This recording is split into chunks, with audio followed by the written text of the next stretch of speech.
Commissioner, while I know you are fairly new on the job, it would be irresponsible not to put you on notice about the various concerns the American people have about your agency. Over the past 2 years, the IRS has leaked private tax information of Americans at the same time the Biden administration was pushing tax increases on those very individuals. Accidentally posted online the private taxpayer information of thousands of retirees. They apologized, they took it down, said it wouldn't happen again, and did the very same thing 4 months later. They destroyed over 30 million tax returns due to the backlog.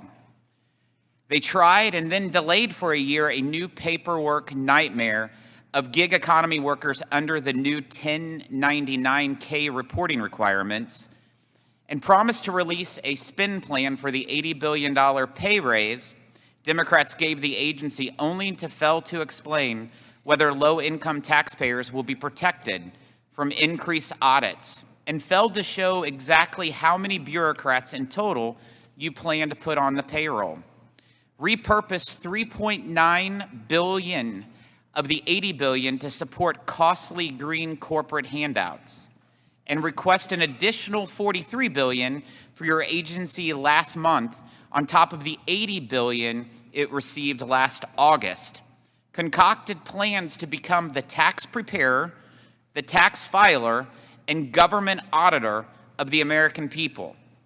I was surprised that after receiving the greatest windfall in agency history, the president's fiscal year 24 budget requested an additional $43 billion. That's 91% of which is targeted toward enforcement and operations, like further increasing audits on middle-class families.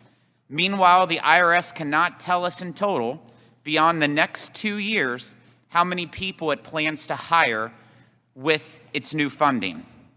Statements from you and Secretary Yellen make clear that audit rates will rise for Americans earning less than $400,000.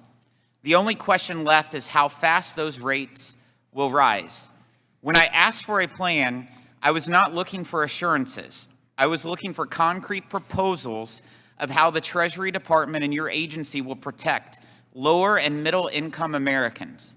I look forward to you making good on your commitment from last week to follow up with far more detail about how your agency plans to spend these funds over the next 10 years.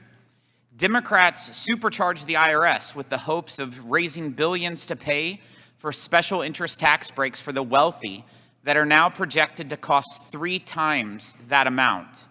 Now the IRS is dedicating billions to support these green corporate handouts. And it's clear Democrats are all about subsidizing the low-emission lifestyles of the wealthy.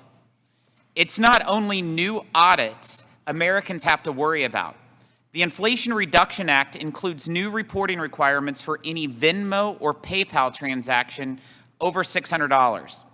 Is it really a top priority for tax collectors to know whether someone is selling a used couch or unused concert tickets or paying for their neighbor's kid to mow the lawn?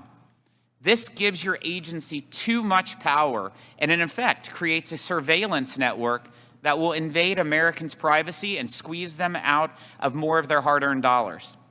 The IRS has a lot of work to do to repair the trust it has broken with the public over the last decade. I hope we can begin the conversation to do that in today's hearing.